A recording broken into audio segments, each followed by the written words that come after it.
Chata Silanda ni mwenyekiti wa wafanyabiashara jengo la abiria Magufuli Bus Terminal. Shida kubwa sana ambayo inatukuta wafanyabiashara sisi ambao tuko wote na wadau pamoja na watumiaji wote wa kituo chetu cha Magufuli, changamoto kubwa huwa ni mabasi. Mabasi ndio changamoto kubwa ambayo inatukabili sisi sote bila kujali makundi unaotokea. Uwe mjasiriamali mdogo, uwe mfanyabiashara jengo la abiria, mjasiriamali wa kati, uwe machinga, ni uchache na uhaba wa mabasi. Kiukweli kituo chetu kinakuwa kina mwendelezo mdogo mno wa mabasi yanayoingia stendi, kiasi kwamba kinadhorotesha biashara zetu ukilinganisha na ile ambayo tulikuwa tunaamini mabasi yatakavyokuwa. Tukijiuliza kwa ufupi tu, ambayo ni maswali magumu ambayo tunaweza kuiwasilisha kwa viongozi ambao waliwahi kupita hapa, tukiongozwa na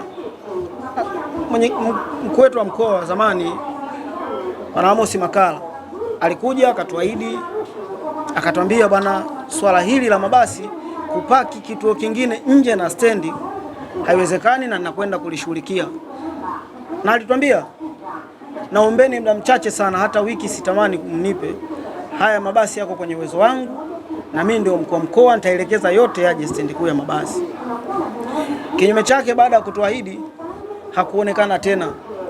Tukaja tukapata nafasi nyingine ya kuteuliwa kuwa mwenezi taifa, ambao tuliamini kwa nafasi yake kando na yote atakuwa ni mshauri na kuweza kuangalia changamoto ambayo alituacha na alituahidi haina ufumbuzi. Tukawa kimya. Kiwalisia ilipita hivyo na ukimya upo. Tukampata mkuu wetu wa mkoa ambaye kwa sasa ni Albert Chalamila, akaja akatuahidi na akasema, kwa kweli kwa mimi binafsi ni mkuu wa mkoa, natambulika namna ya kazi yangu na sisi tunaheshimu uwezo wake na namna anavyochapa kazi na tunampongeza. Kwa hivyo akasema, naona hapa na nukuu, kuna simu ya matajiri ambao wanatamani kuniambia chochote, lakini nawaahidi ili liko kwenye uwezo wangu na kwenda kulifumbua. Kwa masikitiko yetu bado ni mkuu wa mkoa wetu, changamoto zile ndo zinazidi kwa kiwango kikubwa mno. Tunashindwa kuelewa haswa tatizo ni nini la msingi ambalo linalopelekea mabasi yanakuwa holela kiasi hiki. Tumejaribu kuwauliza LATRA labda na vibali, tunaambia hakuna. Lakini tunaona stendi zinashamili. Yaani Dar es Salaam nzima sasa hivi inashamili mabasi. Kiukweli ukiangalia kwa mapana yake zaidi, unajiuliza nyuma ya hili shida ni nini? Taji wao kwanza mkubwa. Moja, athari yetu, wale walikuwa na tathmini wanaweza wakapatikana, abiria hawapatikani. Na ukitaka ushahidi wa hilo, hebu mwandishi toka kituo chetu hapa, nenda kuanzia Urafiki, Magomeni na pembezoni, angalia namna mzunguko uliokuwepo. Alafu njoo ufanye tathmini mzunguko uliokuwepo Magufuli. Utaona Magufuli ni una mzunguko mdogo sana, na huko na kukutajia kuna mzunguko mkubwa. Lakini kingine kinachoumiza, sisi kama wajasiriamali ambao tuko Magufuli hapa jengo la abiria, tulizungumza wazi, kama mabasi serikali inatuelekeza haina uwezo kuturejeshea, mwaka wa fedha unafika, basi wafanye tathmini upya namna kuangalia ulipaji wa square mita kulingana na tozo zilizokuwepo. Sasa hivi square mita ni 22,500. Imepelekea watu wanadaiwa madeni makubwa. Mtu mmoja na square mita 42 ambayo kwa mwezi ukipiga inawezekana nafika 800,000, na huyu mtu ukimpa miezi mitatu tu asipolipa unazungumzia milioni kadhaa. Wapo wanadai milioni 19 na 20, lakini bado tumekuwa tunawafikia serikali ili kuomba kuwa kuna uwezekano basi kama ile tathmini ya mwanzo ya kuonekana kodi ni biashara itakuwepo imekwenda tofauti, kodi zinaonekana bado ni zinashindwa kulipika, basi wafanye tathmini upya, ikiwezekana tupunguziwe aina ya kodi, badala kuwa 22,500 twende kwa square mita 10,000, kwa sababu kuna mabadiliko yametokea. Hilo ndo ambalo tunalielekeza na tunaomba kwa halmashauri yetu pamoja na taasisi zinazoweza kuchakata hilo. Mwaka wa fedha huu uje na mambo mawili, kodi hazilipiki kulingana na mazingira hayo. Ikiwezekana madeni tulifutiwe, tunaomba Mheshimiwa Rais anasikia, kodi tufutiwe, sambamba na hivyo basi kodi tupunguziwe. Tunaiomba serikali yetu, tunaamini ni sikivu, kulingana na aina ya ugumu wa biashara unaopatikana baada ya kuwa magari hayaingii stendi ya mabasi, imefikia baadhi yetu kushindwa biashara. na kutelekeza vizimba vyao, kwa sababu wanaona kodi ilipiki na maisha yanakuwa magumu. Basi tuombe serikali yetu tukufu sikivu iturejeshe mabasi yote yanofanya shughuli zao nje yalete, ili kurudisha mzunguko wa kibiashara, kila mmoja aweze kunufaika na stendi yetu. Zipo sehemu ambazo kiukweli zinatugusa, na hizi lazima tuzielezee kwa mapana. Halmashauri inapoteza mapato kwa mabasi yasiyekuja. Kwa mfano, labda nikichanganua, gari moja nje likiingia ndani lina siti zaidi ya 57. Siti 57 ukifanya siti 10 zina wasindikizaji mmoja mmoja, wanaingia ndani kwa ajili ya kusindikiza abiria wao. Manake shilingi 300 mara 10 imepotea halmashauri.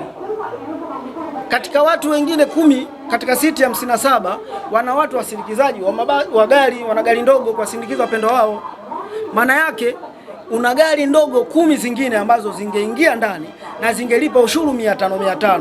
Unapoteza mapato ya gari 10 ambao ni shilingi 5000. Lakini hao kuna watu 25 wanasindikiza kati ya 57, wangeingia chooni wakilipa 200, una shilingi 10,000 imepoteza. Ukipiga toto unaweza kuwa umepoteza kwa basi moja shilingi 20,000 kama 18,000. Na mabasi yanayofanyika nje yana zaidi ya mabasi 200. Maana ukipiga kila basi inapoteza shilingi 18,000, umepoteza mapato ya mabasi 200 yanayofanya shughuli ambalo pato hilo haliingia halmashauri ambalo lingeweza kulipa. Ukija kwangu mimi binafsi, kiukweli wangeingia, wangeweza kununua maji, wangeweza kunisaidia mahitaji muhimu ambayo hawawezi kufanya hivyo. Basi sasa tuombe serikali yetu katika wakati huu ambao tunateseka nao, uwepo uwezekano wa kutupunguzia kodi kutoka kwenye square mita 22,500 kuja kwenye 10,000 ambao tunaweza tukapambana kuweza kukimbizana na uhalisia huo. Waliana Spola wakati wa kuja kutembea kwenye mradi huu alituelekeza namna ambavyo kituo kitakavyokuwa, mageti ya kuruhusu kuingilia abiria, wapi anatakiwa pite na geti gani lipo. Main geti lilikuwa ni lilokuwepo jengo la abiria, kwamba mageti haya yalofunguliwa yote ni dharura ambayo inatupa ugumu wa jengo la abiria. Tunaamini kwa kufunguliwa mageti hayo na mabasi masaa 24, mtu uwezekano wa kuja huku stendi, kuja huku jengo la abiria kuweza kutafuta huduma inakuwa ni mgumu.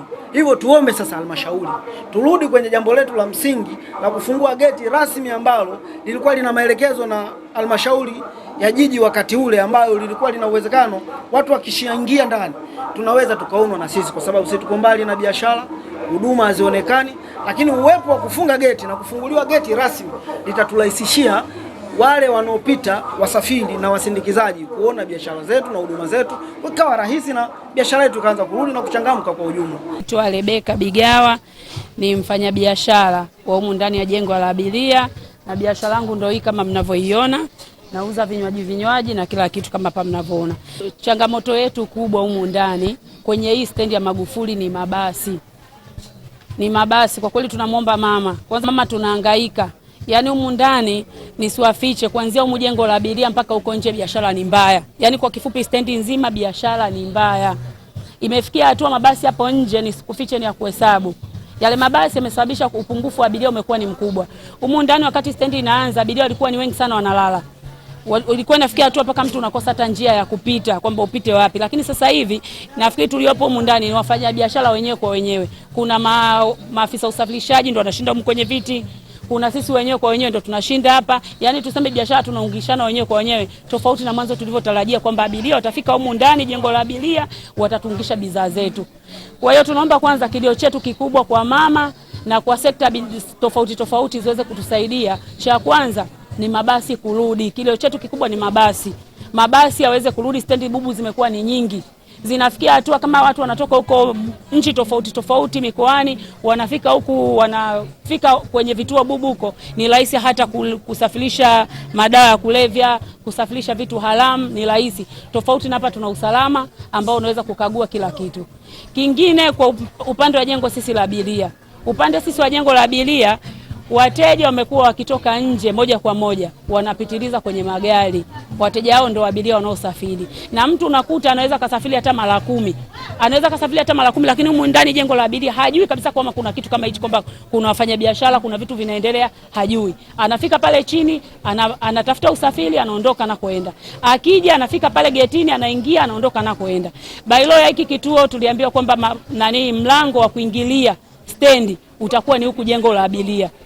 Mtu atatoka huko alikotoka, iwe amekata tiketi online, iwe anakuja kukata tiketi, atapita, ataingia huku ndani jengo la abiria, atapandisha kule juu kwenye ofisi za tiketi, atakata tiketi, atakuja hapa, atapumzika, atasubiria muda wake wa safari, ataingia kwenye mageti ambayo yako pale kwa Suma, atatokea kwa huku ndani. Ina maana ni rahisi, hata mtu ameona maji atachukua, atakunywa, ameona nguo nzuri ya zawadi huko anakoenda, atachukua, ataenda nayo. Ameona chakula atachukua, atakula. Lakini imekuwa ni tofauti. Mageti yamefunguliwa kule nje, abiria wanapitiliza ni moja kwa moja. Humu ndani tuna hali ngumu ya kibiashara. Bado kodi zetu ni kubwa. Yaani kodi zetu tunalipa shilingi 90,000 kwa asilimia kwa siku ya mita 4. Yaani siku ya mita 4 sio tatizo, lakini tatizo ni wateja. Kwa hiyo ile balance ya wateja na kodi tunayolipa ni vitu viwili tofauti. Imefikia hatua tunalimbikiza makodi. Mtu ana madeni paka ya milioni 4. Paka nafikiri hata meneja, nafikiri hata uko juu anaweza kawa anagombana na viongozi wenzie, kwa nini watu walipi kodi? Jamani, humu biashara ni ngumu, hailipiki. Tunafikia hatua tunagombana na meneja wetu. Inawezekana tulikuwa tuna mahusiano naye mazuri, lakini anafikia hatua yanapotea. Lakini yote ni kutokana na ugumu wa biashara wa humu ndani. Abiria hakuna. Masaa 24 ya lolo kuja, hatuwezi tukarudisha kweli nyuma. Dunia ndio inavyoenda. Lakini yale masaa 24 ndio yamekuja kuharibu kila kitu kabisa. Hakuna abiria anayekuja kulala. Abiria zamani alikuwa anakuja analala hapa, ikifika asubuhi anasafiri. Lakini kwa sasa hivi hawezi kufika humu ndani, anafuata nini? Na kule chini ndio kama tulivyosema kwamba kuna wale wameweka vizimba, na wenyewe ni watu ambao wanatoka nje, wanalipa shilingi 300 getini. Wakifika pale wanaweka maduka makubwa pale chini. Wanauza kile ambacho tunakiuza hapa ndani, ndio wanakiuza kule chini, na hawalipi kodi ya aina yoyote. Lakini sisi tuliopo huku juu tumefungiwa. Na sisi tulianzia kule chini tukatolewa. Lakini wao wamebaki kule chini, wanatoka nje wanakuja kule, lakini tunashangaa uongozi ulikuwa unaendelea kuwatazama. Lakini sisi huku juu tukiwa tunaumia na tunaendelea kufungiwa utepe, tunaendelea kubanwa tuweze kulipa kodi ambayo sisi hatuna. Kwa hiyo tunaomba serikali itusaidie. Cha kwanza, mabasi yarudi. Suluhisho la kwanza, mabasi yakisharudi kwa wingi, stendi ikiwa ni moja, nafikiri kuna asilimia kubwa sana ya uongezeko wa biashara zetu, wateja wataongezeka. Cha pili ni kuhusiana na mageti. Tunaiomba sana serikali, kama Bailo ya kituo mageti ni kupita huku jengo la abiria, basi tunaomba abiria wote wapite huku jengo la abiria. Mwanne binti Mselem ni mjasiriamali wa stendi basi Magufuli. Kero yetu sisi kubwa ilikuwa tumetolewa kule kwenye bezi kuletwa huku chini toka awamu ya kwanza. Huku kutokana na huku biashara ni ngumu, ndio maana tukabidi kurudi juu. Kuna baadhi tunalipa vizimba, kuna baadhi wanalipa mabanda, baadhi ambao hawana mabanda ndio wamekuja kupewa juzi. Lakini sasa sisi kero yetu kubwa tulikuwa na mizigo, kama tumepewa mabanda, tunataka turudi juu kuuza ili tuweze kulipa haya mabanda. Utakaeje huko kwenye banda alafu biashara hauna, hilo banda utalilipaje? Na kama halmashauri inataka ushuru, itapataje ushuru wewe umekuleta huko bondeni afu ukae huko bondeni? Si lazima urudi juu, uuze juu ili uweze kulipa hilo banda. Yaani ombi letu kubwa ndio hilo. Tunachoomba sisi. Juu tumetolea, hawataki tupange chini. Wanasema wao wafanya biashara wakubwa ambao wako juu jengo la abiria hawafanyi biashara. Biashara kubwa sisi ndio tunaifanya chini. Na biashara tunaoifanya sisi ni tofauti na jengo la abiria. Wao wana misingi mikubwa. Sisi vitu vyetu ndio kama hivi unavyoviona, vidogo vyote. Sasa ndio hapo tunashindwa kushangaa kwa nini mpaka inatokea hii wakati biashara zenyewe zote ziko tofauti. Ekeazo pale chini pasipangwe biashara, wote tutembeze. Umri wengine giza ishaingia, sio asubuhi. Inatakiwa na mimi niende na wakati. Sio naenda nakimbizana na gari nikipigwa ngwala na watoto wanafunzi wananitangua kiuno tayari nishakaa nyumbani. Ndakula wapi na nina watu nyuma ambao wananitegemea mimi. Kwa hapa tulikuwa tunaomba watusaidie, watuangalie kwa jicho la pili. Wakina mama tuna kilio kikubwa kwa sababu tumeshaachia familia zinakutegemea sisi. Tunategemea biashara hizi. Yaani hata kama hatujapanga, hata tukiweka huo ungo mmoja, lakini tujue kabisa tuna hiyo hela unaoipata unaweza kulipa banda. Na wewe mwenyewe ukapata hela ya kula. Tofauti na wanavodai wao kusema muda wote kae unatembea tu. Hapa biashara mimi nimelibwaga chini, maana mgambo anakuja ananiambia muda wote nibaki nimetembea, nikamwambia mimi nimechoka. Yaani ndio zile ni atuasili, yani kwa ukubwa zaidi. kwa sababu miguu wengine tayari ishakuwa jointi zinapishana, nikitembea najipiga ngwala mwenyewe. Sufu Abdu ni mwenyekiti wa wajasiriamali wadogo wanaofanya shughuli zao kwenye eneo maalum lililotengwa. Kinachoendelea sasa hivi kwenye kituo ni yanashughulikiwa malalamiko yetu sisi, sababu wapo baadhi ya wafanyabiashara ambao wanafanya biashara kwenye maeneo ambayo sio rasmi. Kwa sisi tuliomba uongozi wa kituo na halmashauri pia, wale wote ambao hawana maeneo ya biashara watafutiwe maeneo. Kwa sisi tunalipa ushuru ambao sasa hivi ni shilingi 1000 kwa kila mjasiriamali ambaye yupo hapa, wote tuwe kwenye eneo moja. Hilo eneo ambalo wenzetu wanataka wafanye biashara tuwe tunaenda kutembeza, ila turudi kwenye mabanda yetu. Hicho ndio kinachoendelea hapa kwetu. Tushukuru hata jana Dasi alikuja wakati anashughulikia mambo, tulizungumzia mazingira. Mvua zinaponyesha nafikiri mmepita mmeona matope. Mvua zikinyesha matope, na nashukuru wametuahidi kwamba watatupigia rafu cement. Umeona? Lakini kingine pia ni ukosefu wa biashara na kinachangiwa na mabasi kutokushusha hapa. Mabasi mengi yanaenda kushusha mjini huko, maana yake hapa abiria wanakuwa wachache. Ndio maana kwa kilio kingine ni biashara. Mimi mwenyewe binafsi nilishushwa mara ya kwanza. Ni washauri wale ambao wameshushwa wakapewa maeneo wayachukue. Changamoto zipo, tushirikiane ili tuzimalize, tukae kwenye eneo rasmi. Na zipo faida za kukaa kwenye eneo rasmi kwa sababu kuna mpaka mikopo. Sisi hapa tuna vikundi zaidi ya 8 vimekopeshwa. Ila ukiwa umekaa huko eneo ambalo sio rasmi sio rahisi kukopeshwa. Wale wajua wamelalamika hamna biashara. Lakini sisi pia kwa sababu tupo kwenye kituo kimoja, changamoto yetu ni hiyo. Kilio kikubwa ni mabasi. Mabasi yote yakishusha hapa na yakapandia, abiria wakishusha hapa na wakapandia hapa, tuna nafasi kubwa ya kukichangamisha kituo kizima. Kwa wale wajua watapata wateja na hata sisi wa chini pia tutapata wateja. John Agustino Shayo.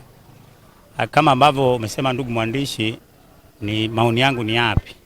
Maoni yangu kwa manispaa ya Ubungo nilikuwa naiomba ili tupate msumari au tupate suluhu ya ile ambalo naendelea. Tuangalie ni jinsi gani tutaweka utaratibu mzuri kwa upande zote za wajasiriamali, kwa sababu wajasiriamali kwa sasa maeneo ambayo wanafanyia shughuli zao sio rafiki tena kwa biashara. Japo maeneo ambayo tunaweza kuyatumia kwa sasa yakawa ni rafiki kwa ajili ya biashara. Mfano, eneo la basement ni eneo ambalo kweli kisheria sio rasmi. Lakini tukiweka utaratibu mzuri, pale ndio mahali ambapo panaonekana patakuwa ni rafiki kwa ajili ya kufanya nini? Kufanya shughuli zetu. Nje ya basement kuna eneo ambalo tulitenga mwanzo kama eneo la garden.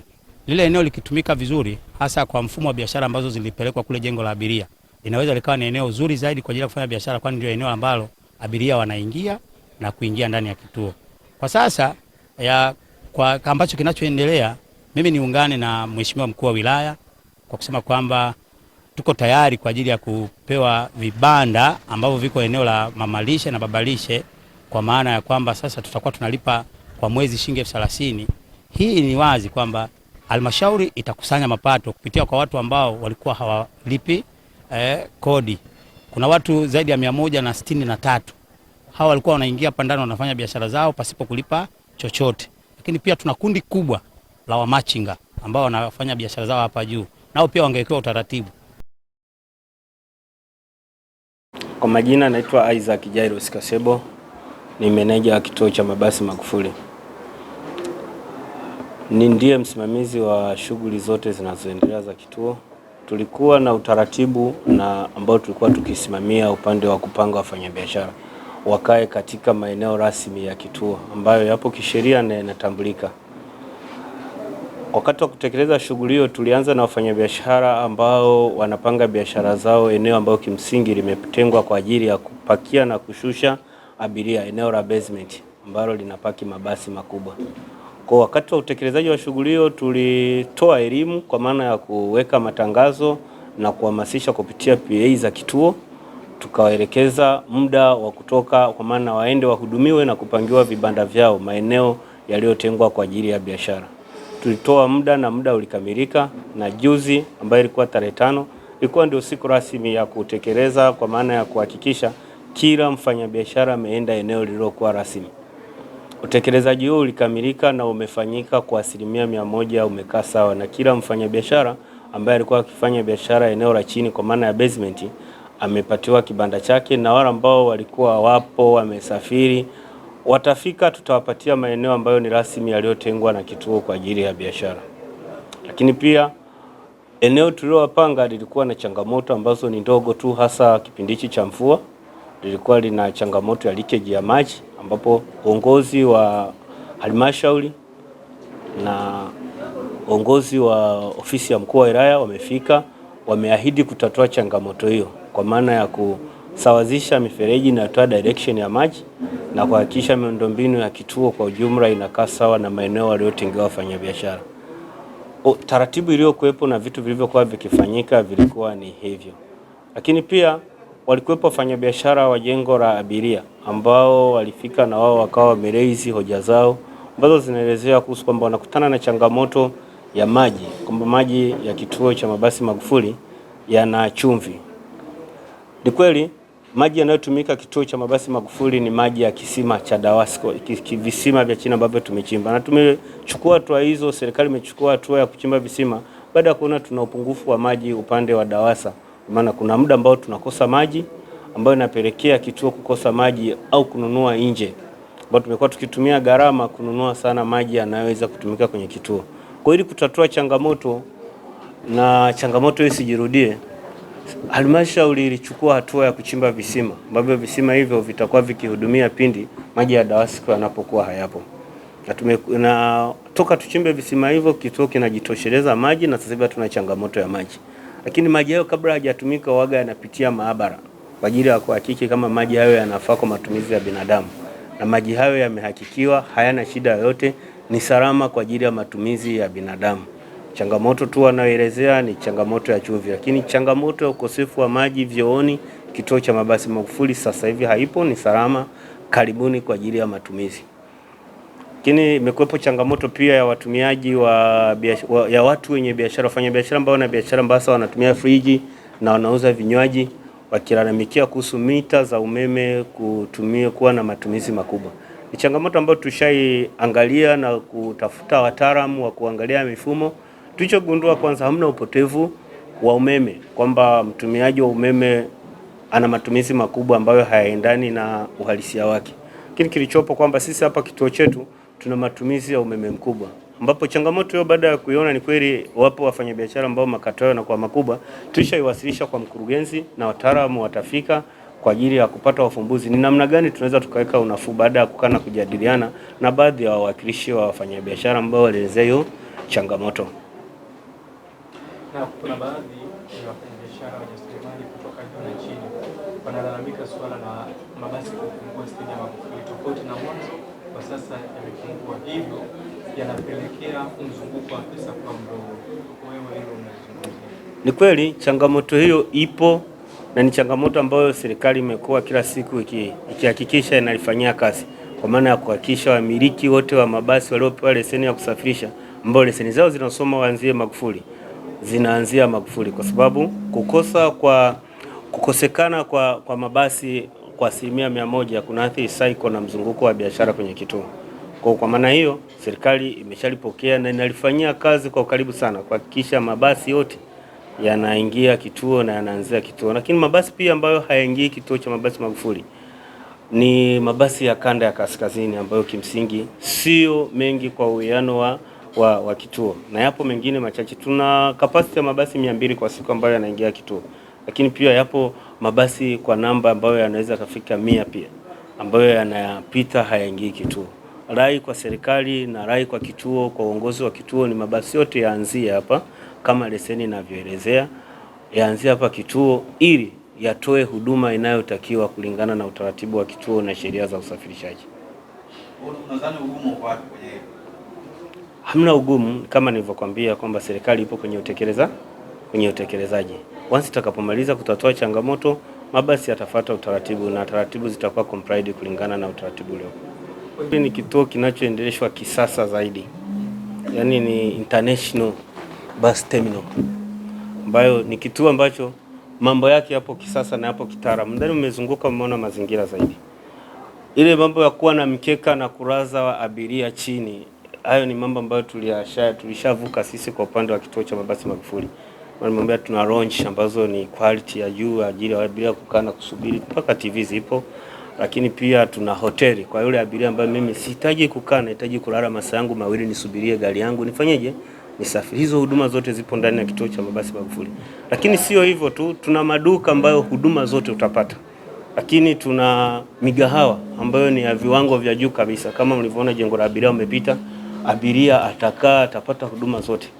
Huduma zote za msingi, mpaka hospitali ipo. Tuna hospitali juu, tuna Kairuki. Kwa changamoto za kiafya, abiria akikaa hapa atatoka yeye mwenyewe kwa kuamua kutafuta huduma nje, lakini huduma za msingi za binadamu zipo ndani ya kituo cha mabasi Magufuli. Ukizunguka katika CD mwisho kule kuna majengo ambayo pengine hayatumika kama hajamaliziwa uwezo wake. Nini kinaendelea? Kinachoendelea ule ni mradi ambao bado unaendelea kutekelezwa. Zile ni malls na supermarket na maeneo ya mabenki makubwa ambayo yanatakiwa yaje yawekwe baadaye.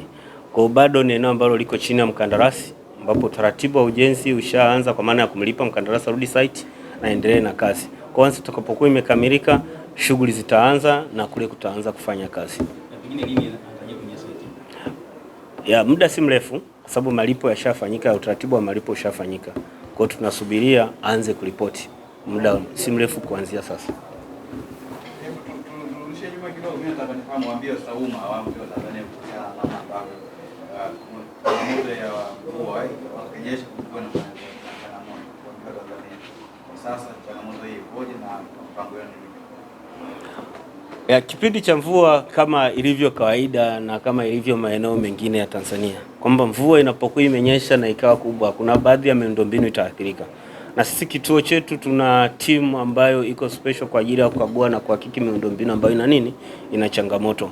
Baadhi ya maeneo yanapokuwa yametokea leakage, either ni kuvuja, tuna analyze na kuyaweka kwa ajili ya kutatua changamoto, kwa maana ya kurekebisha ile miundombinu ambayo imefanyaje, ina changamoto.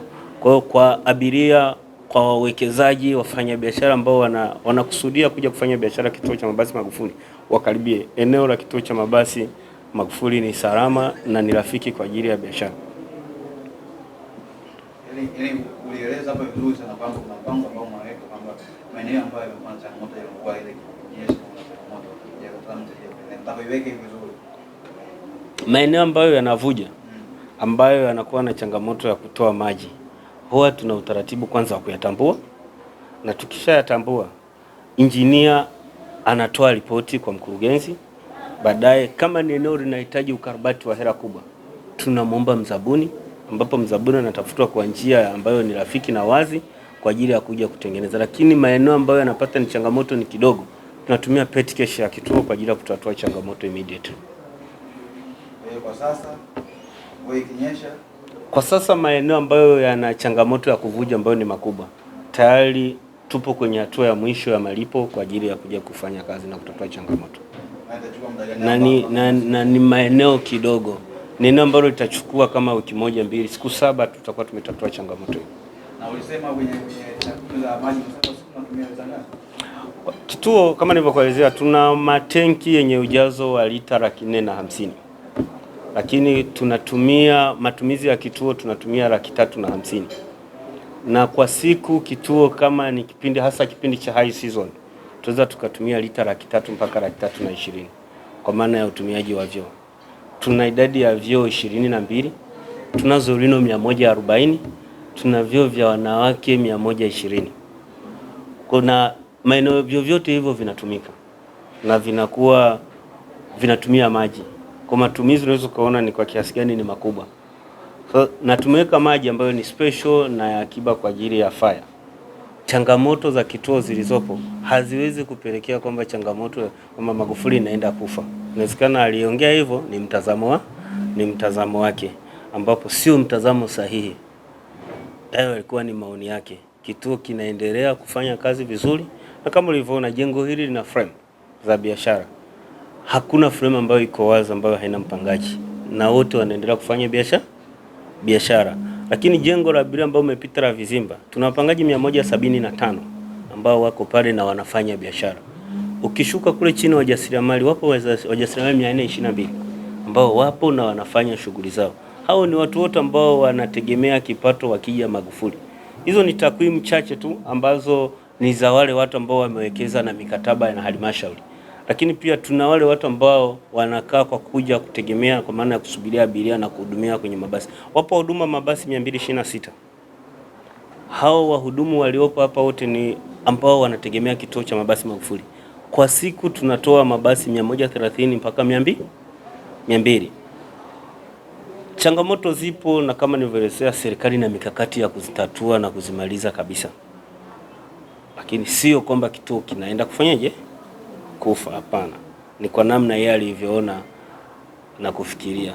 Kituo kipo na kinaendelea kufanya kazi, hakina shida yoyote. Kwa hiyo changamoto ilizozungumzia na tuna kwenye ile kamati ile mmegangu pale kusema kwamba maji kwa chumvi na nini, hiyo mtakaiweke vizuri. Yaani maji kwenye issue ya maji ya chumvi, unajua Tanzania wengine wanajua maji mabomu nini, lakini wewe unaeleza vizuri sana kuhusiana na maji haya ya chumvi, lakini mwisho wa siku maji ambayo ni lazima ya kutumia, kuna maji mengine pale ya maji yaliyopo pindi tunapokuwa tumekosa huduma ya maji ya Dawasco, kituo cha mabasi Magufuli, ni maji ya kisima na ni maji salama ambayo yameidhinishwa na maabara ya mamlaka ya maji kwamba maji ni yanafaa kwa matumizi ya binadamu na tumepewa certificate kwa ajili ya kutumia. Lakini sasa kwa namna mtu anavyoweza kutumia maji na yale aliyozoea baridi, ndio anavyokuwa anasema kwamba maji ya Magufuli sio rafiki kwa matumizi. Na sisi tunaangalia lengo kuu kuwa na maji kituo cha mabasi Magufuli. Kwanza 90% ya matumizi ya maji kituo cha mabasi Magufuli ni vyooni. Huduma ya dharura vyooni. Sisi hatuna wakazi ambao wamekuja kwa ajili ya kuishi hapa Magufuli. Tuna wafanyabiashara ambao ni watu wakuja na kufanyaje, lakini tuna namba kubwa zaidi ya watu 30,000 mpaka 50,000 kwa siku ambao tunawahudumia wanaotoka majumbani kwao kusafiri kwenda mikoa mbalimbali na nje ya nchi. Hao ni wapitaji ambao huduma zao 1% kubwa ni hivyo. Kwa maana ya namba kubwa ya watu tunawaangalia Magufuli na tunawahudumia wanapata huduma ya choo na maji wanayotumia ni salama. Ukipita hapa hakuna sehemu ambayo kitu ambacho kinakera kama hawa wapiga debe. Unapita na kudasiasi na nini, hii kwa nini changamoto hii hivi kwa nini haimaliziki? Kuongezea kweli Magufuli stendi ya kule ya mwendokasi.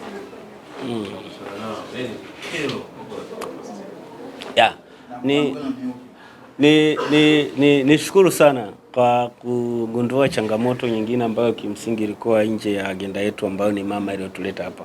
Tuseme ni moja kati ya yale mengineyo tuliyofikiria. Ni kweli issue ya wapiga debe ni changamoto na sheria yetu ya kituo haiwatambui. Na tumekuwa tukifanya operation mbalimbali za kuwapunguza. Kwa maana hatuwahitaji. Wahudumu wanaotambulika na ambao tunawafahamu kwenye sheria zetu za kituo ni maagents ambao wanakuwa wametambulishwa na kampuni husika kuja kufanya kazi hapa. Lakini tumekuwa tukiongea nao na kiangalia ni namba kubwa ya wapiga debe. Wapiga debe kwa takwimu ya mwisho tuliyofanya tunao wapiga debe 356 ambao wapo hapa stendi. Either kwa njia za nje ya stendi kwa maana wachukue abiria wamuunganishe na agent wa huku, lakini na wale wengine wanaotembea moja kwa moja kufika huku.